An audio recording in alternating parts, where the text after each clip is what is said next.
ये course series continue कर रहा हूँ मैं। So this is the continuation and ये specifically food safety officer exam के लिए यहाँ पे कोर्सेज मैंने प्रिपेयर की है। एंड इवन जो भी स्टूडेंट्स टेक्निकल ऑफिसर के लिए प्रिपेयर कर रहे हैं, so even it would be useful for them as well. So chapter 2 में हम FSSAI की बात कर रहे हैं, राइट, कि FSSAI बॉडी में कितने अथॉरिटी में कितने मेंबर्स रहते हैं, उन मेंबर्स के फंक्शंस क्या हैं, CEO कौन है, चेयरपर्सन कौन है। सो ये सभी हम बात कर रहे हैं। सो ये कंटिन्यूशन सीरीज है। सो जिन स्टूडेंट्स ने मेरा प्रीवियस लेक्चर नहीं देखा, तो आप लोग यहाँ पे स्क्रीन के ऊपर आपके आई बटन फ्लैश हो रहा होगा राइट हैंड साइड पे, तो आप लोग सभी जाके पहले मेरा प्रीवियस लेक्चर देख लीजिए। एंड अगर आप फिर इस लेक्चर पे आएंगे तो आपको ज़्यादा क्लैरिटी आएगी, बिकॉज इट्स अ कंटिन्यूशन। सो आज हम यहाँ पे सेक्शन 10 कवर करेंगे इसके अंदर। सो सेक्शन 10 में हम बात करने वाले हैं functions of the CEO, right, that is chief executive officer. So कल हमने गाइस बात की थी कि CEO कौन है, कैसे उसको अपॉइंट किया जाता है, राइट, उसकी क्वालिफिकेशंस क्या रहेंगी CEO को अपॉइंट करने के लिए। तो ये सभी हमने बात आज कल की थी। तो आज हम उसके मेजर फंक्शंस क्या रहेंगे उसके बारे में हम बात करने वाले हैं। So without any delay start करते हैं फंक्शंस ऑफ द CEO। सो आप सबको पता होना चाहिए पहले FSSAI के CEO कौन है, श्री पवन अग्रवाल जी, ये मैंने कल अभी आपको बताया था, right. So section 10 sub section 1 में सबसे पहले पहला पॉइंट अगर आप देखोगे तो CEO shall be the legal representative of the food authority and shall be responsible for। सो सबसे पहले CEO जो पर्सन रहेगा, he shall be the legal representative, means he would be representing the FSSAI। अगर FSSAI आपके दिमाग में आता है तो सबसे पहले अगर FSSAI के रिलेटेड कोई भी आपको इंफॉर्मेशन चाहिए, या फिर अगर इस प्लेटफॉर्म को कहीं इंटरनेशनल लेवल पे रिप्रेजेंट करना है, so CEO would be the appropriate person. So ये पॉइंट याद रखिएगा, who is the legal representative of the food authority, CEO, right. And उनके जो फंक्शंस रहेंगे, he shall be responsible for point 1 day to day administration of food authority. Means day to day administration means जितना भी food authority जो FSSAI body है, जितना भी everyday work conduct करती है, मींस फूड सेफ्टी ऑफिसर क्या काम करेगा, क्या उसकी रिस्पॉन्सिबिलिटीज, क्या उसके फंक्शंस रहेंगे, राइट। और जो डेजिग्नेटेड ऑफिसर रहता है, इन सब के बारे में हम नेक्स्ट आने वाले लेक्चर्स में पढ़ेंगे। सो जस्ट मैं आपको जिस्ट देता हूँ। सो DO के क्या फंक्शंस रहेंगे, DO की क्या रिस्पॉन्सिबिलिटी रहेगी, या फिर फूड अथॉरिटी को क्या वर्क प्लान यहाँ पे लेना चाहिए, क्या डिस्कशन करनी चाहिए फूड अथॉरिटी को। सो ये सभी डिसीजन जो कि हैं CEO लेगा। सो ही is responsible for day-to-day administration of food authority. I hope point 1 is clear. So second point, drawing up a proposal of food authorities work program in consultation with Central Advisory Committee. So यहाँ पे central advisory committee एक नई term आई है, एक नई committee है ये। सो ये भी मैं आने वाले लेक्चर्स में कवर करूंगा। सेंट्रल एडवाइजरी कमेटी, ये बॉडी क्या है, इसकी कंपोजिशन क्या है, इसके फंक्शंस क्या है, ये सब हम जानेंगे।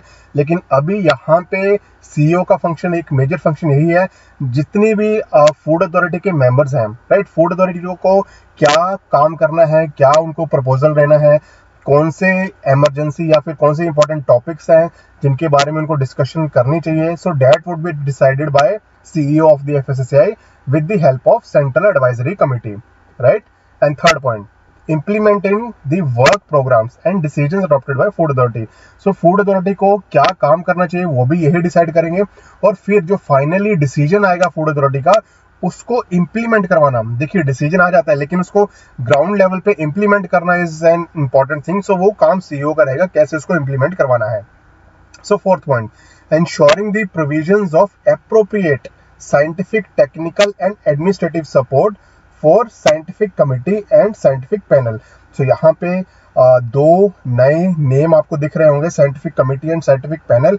इसके बारे में भी हम बात करने वाले हैं, इसकी कंपोजिशन क्या रहेगी, इसके फंक्शंस क्या रहेंगे। सो ये आने वाले लेक्चर्स में बात करेंगे। So stay tuned. सो यहाँ पे फोर्थ पॉइंट अगर आप देखोगे तो ये CEO की रिस्पॉन्सिबिलिटी रहेगी कि जो साइंटिफिक कमिटी है या फिर साइंटिफिक पैनल फूड अथॉरिटी बनाती है, तो उनको टेक्निकल सपोर्ट प्रोवाइड करवाना, साइंटिफिक सपोर्ट प्रोवाइड करवाना, एडमिनिस्ट्रेटिव सपोर्ट प्रोवाइड करवाना, मींस उनको फाइनेंस की जरूरत है, राइट, या फिर कोई साइंटिफिक ओपिनियन, जो कि फॉरेन में कोई साइंटिस्ट है उनका ओपिनियन चाहिए, तो it would be the responsibility of CEO कि scientific committee and scientific panel को ये सारी हेल्प प्रोवाइड करवाए। Fifth point, ensuring that food authorities carried out its task in accordance with the requirements of its users in particular with the regard to the adequacy of the services provided and time taken. So यहाँ पे food authority को अगर वो एक work plan बना के देते हैं, हमने सेकंड पॉइंट में देखा था कि सीईओ का काम रहेगा कि फूड अथॉरिटी को वर्क प्लान भी बना के देना, प्रपोजल, राइट। सो उस वर्क प्लान में इंपॉर्टेंट थिंग्स क्या हैं, फॉर एग्जांपल यूजर्स के लिए, फॉर एग्जांपल कंज्यूमर्स के लिए क्या इंपॉर्टेंट ऐसे टॉपिक्स हैं। सो फूड अथॉरिटी ताकि इंपॉर्टेंट टॉपिक्स को ही यहाँ पे सबसे पहले प्रायोरिटी दे और उसको टाइमली मैनर में उसको अचीव करे, वो जो गोल है, वो जो उसका रिजल्ट क्या है उस डिस्कशन का, राइट, उसको टाइमली मैनर पे अचीव करे, तो ये काम रहेगा सीईओ का। I hope fifth point is clear. Sixth point, the preparation of the statement of the revenue and expenditure. Yes, very important point.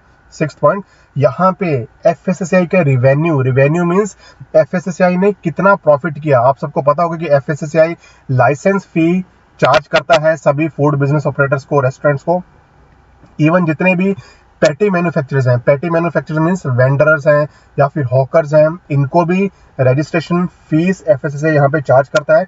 सो ये सब आ जाता है रेवेन्यू में, मींस एफएसएसआई ने कितना पैसा, रेवेन्यू मींस पैसा कमाया, एंड एक्सपेंडिचर मींस खर्चा कितना हुआ। देखिए एफएसएसआई फूड सेफ्टी ऑफिसर को सैलरी देना या फिर टेक्निकल ऑफिसर्स को सैलरी देना या फिर पूरी फूड अथॉरिटी के एम्प्लॉयज़ को सैलरी देना और बाकी इंस्ट्रूमेंट्स जो कि है परचेज करना, रेफरल फूड लेबोरेटरी के लिए इंस्ट्रूमेंट परचेज करना। सो ये सारे जितने भी खर्चे हुए या फिर जितना भी यहाँ पे प्रॉफिट हुआ है एफएसएसआई को, ये सभी की स्टेटमेंट प्रिपेयर करने का काम होता है सीईओ का।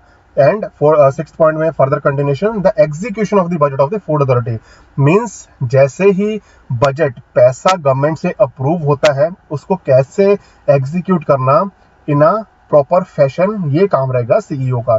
So sixth point is very important here. And seventh point, developing and maintaining contact with this central government for ensuring a regular dialogue with its relevant committee. So food authority और central government के बीच में जो एक major contact रहेगा that would be CEO. Food authority directly जाके government से बात नहीं करेगी, ना ही डायरेक्टली गवर्नमेंट फूड अथॉरिटी से जाके बात करेगी। CEO would be the middle man जिससे कि ये डायलॉग शेयर किया जा सकता है। अब यहाँ पे सब सेक्शन 2 की अगर बात करेंगे, every year CEO shall submit to the food authority for the approval a general report covering all the activities of the food authority in the previous year. So यहाँ पे हर साल सीईओ को एक report बनानी पड़ेगी जिसको कि जनरल रिपोर्ट कहा गया है नाम। अगर ए पॉइंट देखेंगे आप, general report covering all the activities, जिसमें कि फूड अथॉरिटी ने क्या डिसीजंस लिए, कितने मैटर्स डिस्कस किए, कितने जो कि प्रॉब्लम्स को सेटल किया, वो सारी इंफॉर्मेशन इस जनरल रिपोर्ट में आएगी प्रीवियस ईयर का, राइट। हर साल खत्म होने के ऊपर एक रिपोर्ट बनेगी प्रीवियस ईयर में क्या क्या एक्टिविटी हुई और उसका अप्रूवल जो है फूड अथॉरिटी से सीईओ को लेना पड़ेगा। B point, programmes of work. So इस रिपोर्ट में फूड अथॉरिटी ने क्या क्या वर्क प्रोग्राम जो लिए, नए वर्क प्रोग्राम लिए, कैसे उनको इंप्लीमेंट किया, क्या प्रॉब्लम्स आई, ये भी उनमें मेंशन किया जाएगा। C point, annual accounts of the previous years. As I told you कि जितने भी एनुअल अकाउंट्स रहेंगे, खर्चा कितना हुआ, एक्सपेंडिचर कितना हुआ, ये सारी डिटेल्स भी उस रिपोर्ट में रहेगी। And the budget for the coming year, और सीईओ ये भी डिसाइड करेगा कि मुझे नेक्स्ट फाइनेंशियल ईयर में कितना पैसा लग सकता है, एस्टिमेट देना पड़ेगा। प्रीवियस ईयर से आइडिया लग जाएगा कि नेक्स्ट ईयर में कितना बजट लग सकता है, हम क्या नए इनिशिएटिव लेने वाले हैं। सो इस रिपोर्ट में, जनरल रिपोर्ट में बजट भी जो कि मेंशन करना पड़ेगा, नेक्स्ट ईयर में हमें कितना बजट लग सकता है। सो यहाँ पे sub section 3, CEO shall following adoption by the food authority forward the general report and the programs to the central government and the state government and shall have them published. ये जो general report है जब food authorities को approve कर देगी तो CEO क्या करेगा, ये रिपोर्ट हर स्टेट गवर्नमेंट को और हमारे सेंट्रल गवर्नमेंट को ये रिपोर्ट भेजेंगे, राइट। उनको अपने डिसीजंस के बारे में, काम के बारे में इन्फॉर्म करने के लिए ये रिपोर्ट को वो पब्लिकली भी पब्लिश करेंगे। सो आप सबको पता होगा एफएसएसआई की वेबसाइट पे अगर आप जाके देखोगे तो एनुअल रिपोर्ट, हर साल की एक एनुअल रिपोर्ट वहां पे मिल सकती है आपको, राइट। सो ये सभी एक जनरल रिपोर्ट रहती है जो सीईओ का रोल है इसको पब्लिश करवाना।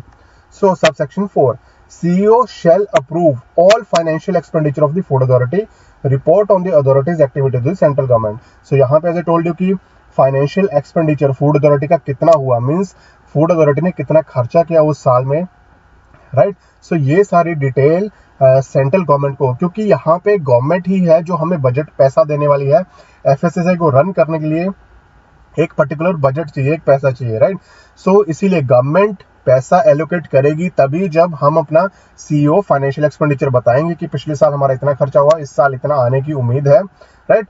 And further report on the authorities activities, और यहाँ पे क्या क्या एक्टिविटीज एफएसएसएआई ने कंडक्ट की उसकी सारी रिपोर्ट सीईओ सेंट्रल गवर्नमेंट को यहाँ पे देंगे। Fifth point, the CEO shall exercise the powers of the commissioner of food safety while dealing with the matters related to the food safety of such articles। so यहाँ पे CEO के पास commissioner of food safety की भी powers रहेंगी। जब वो कोई भी matter related to food safety को हैंडल करने वाले होंगे तो he would act as a commissioner of food safety. आपको पता होगा कि हर स्टेट में कमिश्नर ऑफ फूड सेफ्टी रहता है, लेकिन CEO of the FSSA also has the powers of the commissioner of food safety when he is dealing with the food safety of any article of food. I hope it's clear guys. कोई भी doubt है video के नीचे comment करके जरूर बताइए। Video अच्छा लग रहा है तो प्लीज लाइक जरूर कर दीजिएगा। मैं देख रहा हूँ यहाँ पे स्टूडेंट्स, वीडियो काफी स्टूडेंट्स देखते हैं लेकिन लाइक या फिर कमेंट या फिर शेयर आप लोग नहीं कर रहे। सो आई वुड रिक्वेस्ट कि प्लीज अगर आपको मेरा वर्क अच्छा लग रहा है प्लीज आप लाइक कीजिए, कमेंट कीजिए, right. And sixth subsection, the CEO shall have administrative control over the officers and other employees of the food authority। means administrative control means he would वो उनको डायरेक्शंस या फिर अपना ऑर्डर्स दे सकते हैं कोई भी काम को इम्प्लीमेंट करने के लिए। फर्स्ट पॉइंट यही है कि he has a administrative control किसी भी एम्प्लॉय के ऊपर एफएसएसएआई के, चाहे वो फूड सेफ्टी ऑफिसर है या फिर कोई अदर एम्प्लॉय है, टेक्निकल ऑफिसर है। सो इन सब के ऊपर उनका एडमिनिस्ट्रेटिव कंट्रोल रहेगा